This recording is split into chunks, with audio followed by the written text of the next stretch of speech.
Hello and welcome back to Supposedly Fun. My name is Greg. I am here today to do my Friday Reads video. This is my weekly video where I talk about the week in reading, the books that I've been reading, what I finished. I don't actually have anything finished for this week, but I do have some significant book updates that I will get to when we start the actual Friday Reads portion of this video in a little bit. Have a couple of things I want to cover first, and the main thing is that I want to talk about something that is going to be going on next week because it does slightly involve this channel and posting for it, which is that I'm going on something of a vacation next week. It's not entirely a vacation because it is for a funeral, and that part is sad, but we are going to try to work a little bit of a vacation into this. My husband's grandmother died last year during the pandemic and during lockdown, and we were not able to have a funeral for her last year, so we want to go spread her ashes in Colorado, which is where she wanted them to be spread, and have a memorial service for her before it gets cold, while we can still do it outdoors and have it be safe. So it's kind of a bittersweet journey. We get to go celebrate her life. She was an amazing woman, but there is that sort of sad component at the same time. But in part of the spirit of making the best of the situation, as we travel, we're going to drive from Montana to the Denver area. We are going to try to hit as many independent bookstores as we can on the trip. So it's something of a bookstore tour, which you can imagine I am really excited about. Can't wait to do this. And my husband is coming along. He has mapped out, I can't take any credit. I have a map that I got on Independent Bookstore Day from the Montana Book Company, and it has independent bookstores in every state, in metropolitan areas and such. So he took a look at the map and mapped out the ones that will be on the way. He's very organized like this.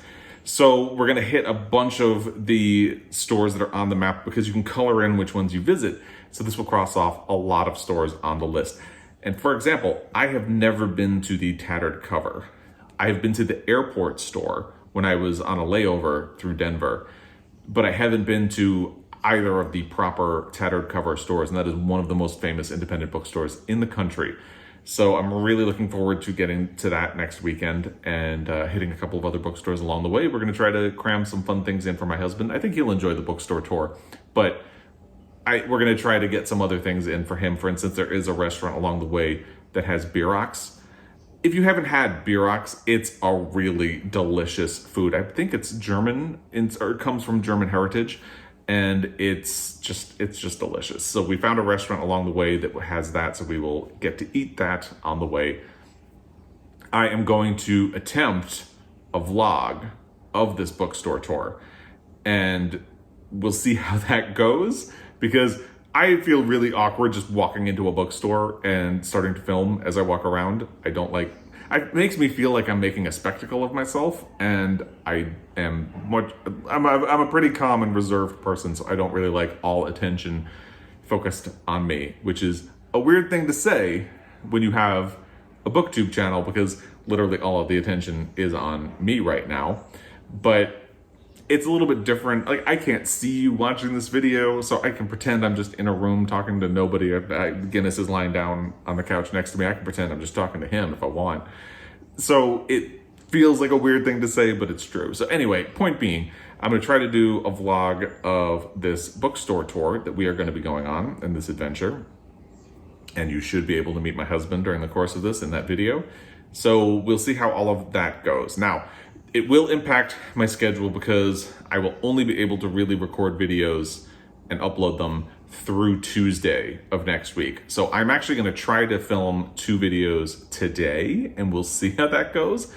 Hasn't gone well so far, but I'm going to try to record another video that I can schedule for either Monday or Tuesday of next week, and then I'm going to try to record my usual Friday Reads video on Tuesday and schedule it ahead. So I'm going to be recording my Friday Reads video a little bit early next week, if all goes according to plan. But it's just the way that things are going to go. So that's your heads up that is what is going to be happening. The Booker long list is going to be shortened into the short list on Tuesday.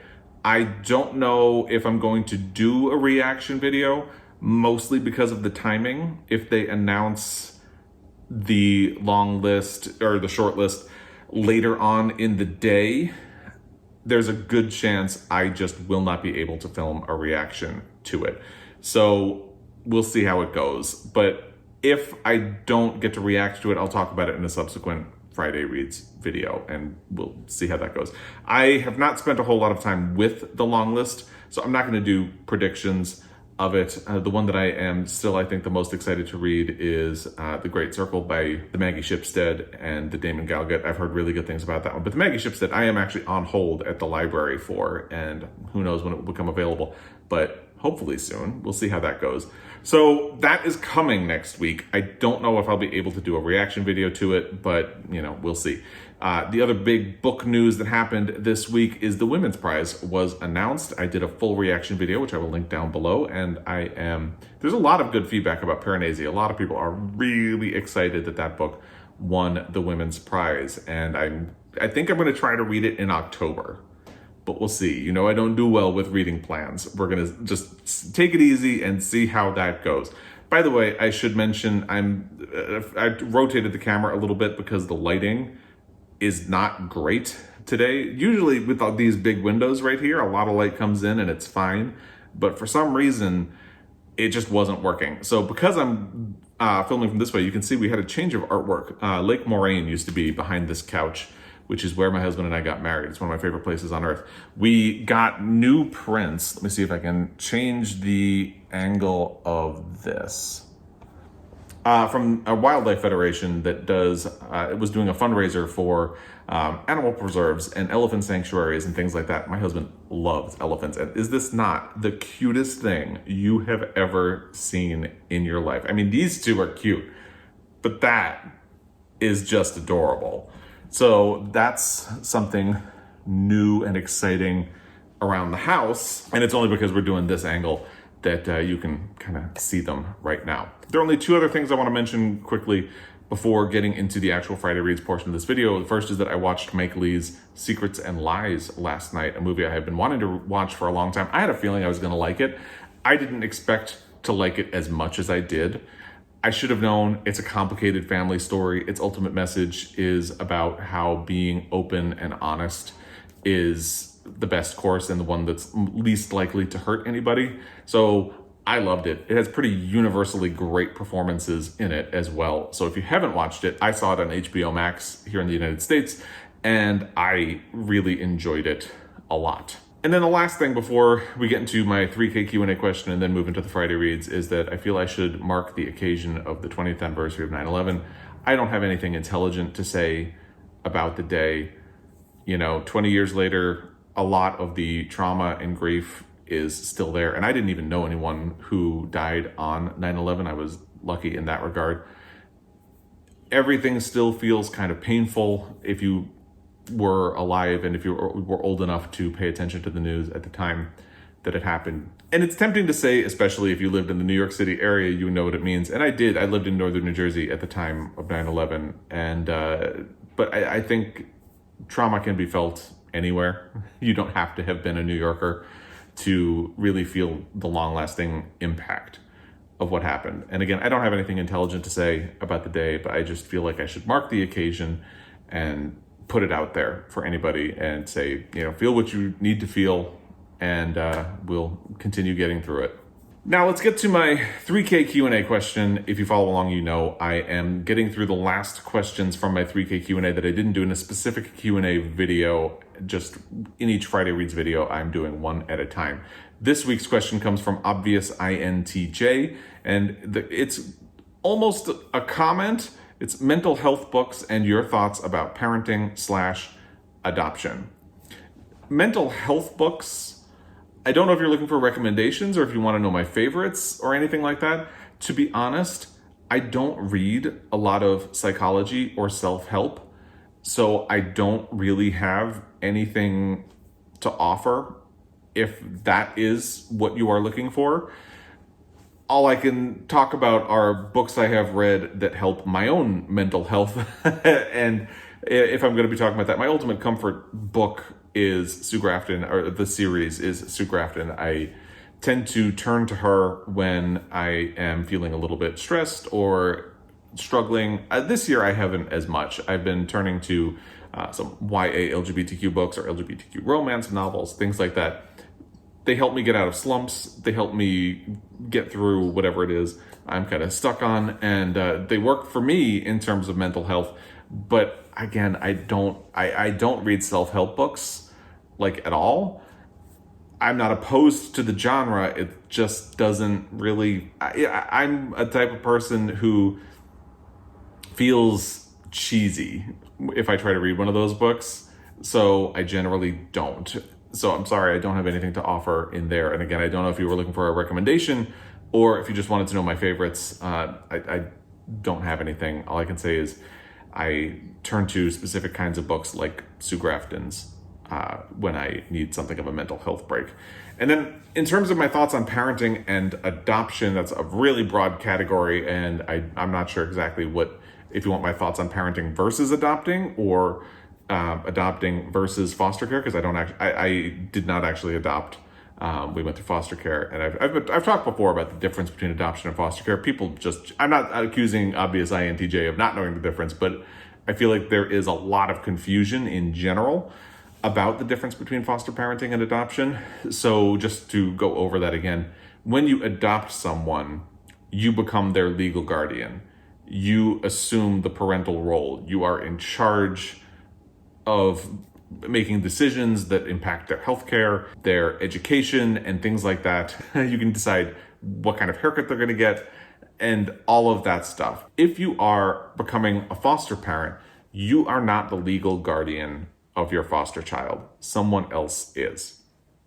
Usually, that is the birth parent or one of the birth parents who, for whatever reason, is not able to take care of the child directly, but they are still granted the ability to make decisions on behalf of their child. I don't really talk about my foster son all that much. That was not the case for him. In his case, the legal guardianship for him was actually his tribe. I won't go into why it was the tribe and not one of his birth parents. It's really his story to tell, not mine. But the end result is that when we chose a high school here in Missoula, we had to get the tribe to say, okay, that looks like a good match for him. We were told that we were not allowed to cut his hair a certain way, or he's not allowed to color his hair. He can't pierce anything. At least that was before he aged out. He has aged out now. But you can see the ways in which, unlike adoption, as a foster parent, you don't have the level of control that a parent usually would. You have to sort of navigate someone else's license. And most foster parent situations, the goal is ultimately reunification, and that is part of why it is set up that way. Again, that was not the case for my foster son, and it's not my place to talk about why. So most foster parent placements are temporary. There are some that would be long-term or potentially long-term, but most of the time it is designed to be a temporary thing. And I don't want to spend a whole lot of time talking about that. In terms of like parenting in general, I'm not opposed to being a parent. It's just, as a gay man and in a gay couple, obviously having biological children was not really an option for us. There are ways in which it is possible, but they are all really expensive, because basically you'd have to find a surrogate and all kinds of stuff like that. It's really expensive. And even adoption can be expensive depending on how you're going about it, because you usually have to at least pay legal fees and things like that. So, I mean, it's not always. And there can be wait lists. For us, foster parenting seemed like the best possible option. And it's not easy. I've talked about that a little bit before. I don't like to talk about it too much because I don't want to put my foster son's business out there. But I will say, in general, it's a lot. It's very different from parenting or adopting. And part of why is that foster kids have inherently been through trauma. And a lot of them have been in the system for a while, especially if you go for an older kid. We did. Our foster son was 16 when he came to live with us. And he had already been in at least one other foster home. He had been in a bunch of group homes and things like that. So there's a very strong difficulty in creating a relationship with a foster kid who has been through things like that, because they've had a bunch of adults who are essentially strangers making decisions for them. They don't always like the decisions that have been made for them. The decisions are not always in their own best interest. And some of the people that they have to rely on for care are not great and can create more trauma for them. So it's really hard to overcome all of that. And then there's also the fact that you are not this person's biological parent. You are not their legal guardian. So it can feel like they're just waiting out the clock until they can move out. And there's a resentment that you have to overcome. And that's a lot. It's a lot to go through, and for you and for the kid. And, the thing from the parent's perspective, it can be very hard not to feel resentful of someone who is so resistant to the idea of you as a parental figure or your involvement in their life. And there's just a lot. And I don't want to spend a whole lot of time talking about it because it's a whole thing. But if you're thinking about foster parenting, I think it's important that you know that and are sort of aware of it. And because it's hard. And you shouldn't go in thinking that it's going to be easy or that it's going to be anything like traditional parenting, because it's not. And if that's what you're looking for, adopting or finding a path to biological parenthood is probably much better for you. A foster agency that we looked at, it's not the one we ultimately worked with, but they had recommended a book called 3 Little Words by Ashley Rhodes Corder. This is a memoir, which is by someone who was in a bunch of different foster homes. And they recommended it because they said it would give you the experience of what it's like for a foster child. And I admit, I didn't actually read it. I always kind of intended to, but I think now that I'm on kind of on the other side of my own foster parent experience, I don't think I would go back, just because maybe years down the road, but everything is still too raw and real right now. And, we knew enough about our foster son before we even met him. We had spoken to people who had been responsible for his care. We had spoken to his therapist and things like that. They want you to know as much about the kid as possible before you actually meet them, because they don't want you to meet them unless you are actually interested. So I feel like we had enough preparation without me reading the book. And now that we've gone through it, I don't know that I would ever get to it. But if you're interested in what the foster care experience is like, this is supposed to be a good book. However, one thing I will say as a foster parent, the narrative is almost always that the foster parent is awful. There are a lot of narratives out there that foster parents are not out for the kid's interest, that they are doing it for the extra money from the state, all of those things. And it's hard not to be resentful about that as well, because I'm sure there are foster parents who are terrible. Don't get me wrong. But the foster parents that we knew and worked with within our foster agency were lovely people who genuinely wanted to help children and try to get them on a track to have a better life. So it's unfortunate that the bad apples have created the narrative where foster parents are just kind of monsters. So, and again, that's another reason I don't think I would be getting around to this book.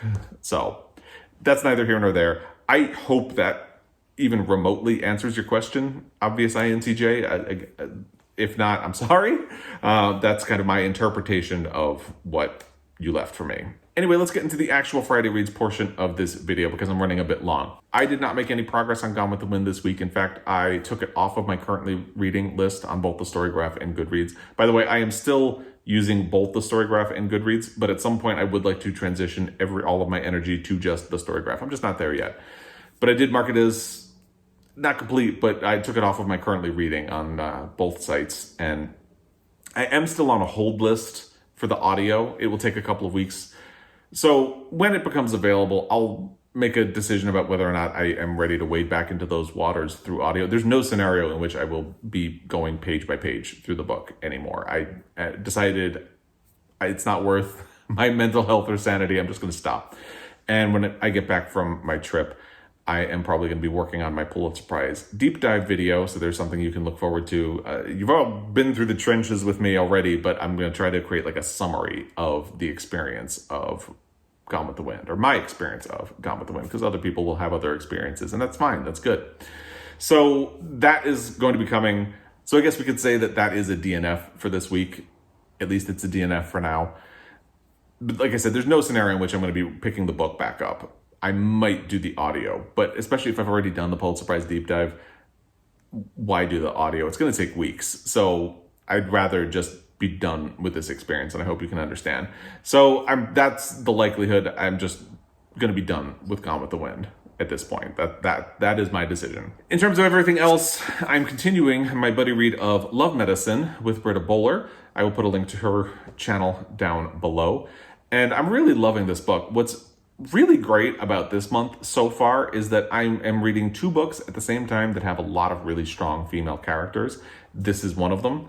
And I'm really enjoying their stories, and the conversation with Britta is great. Louise Erdrich is a good author to do buddy reads for, because there's so much going on and there's a lot to talk about. Sometimes things are a little difficult to figure out that happen. She toys with magical realism a little bit, and I don't want to use that term because it scares a lot of people off.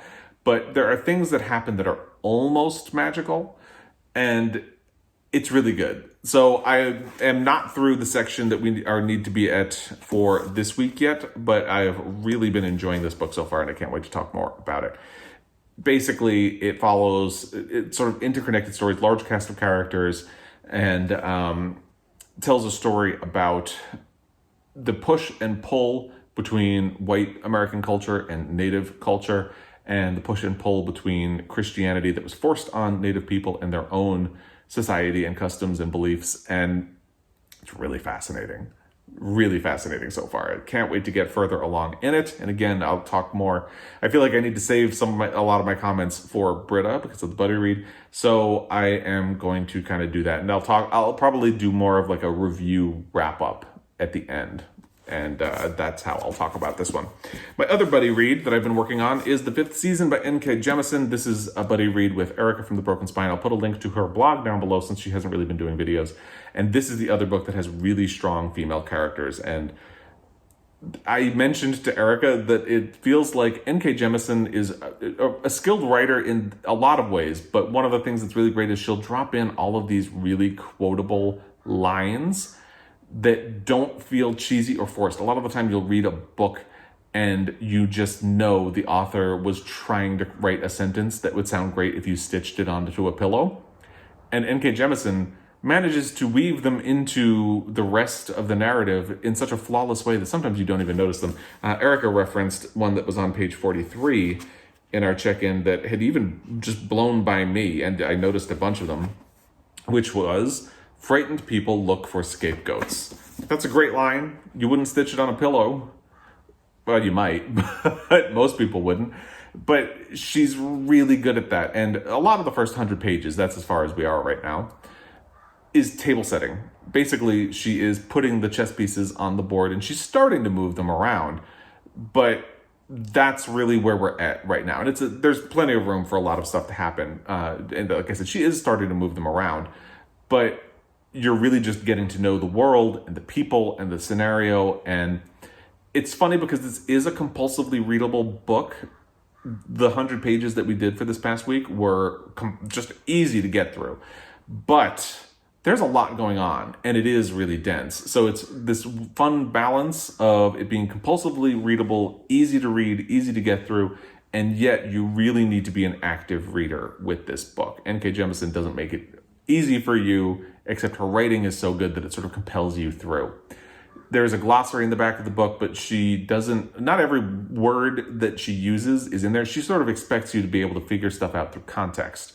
For example, there is a word that she mentions that's not in the glossary, but then it turns out that it is a slur word that is used for a different term. And when you get to that term, if you look it up, it will mention the slur word for this is, and the other one.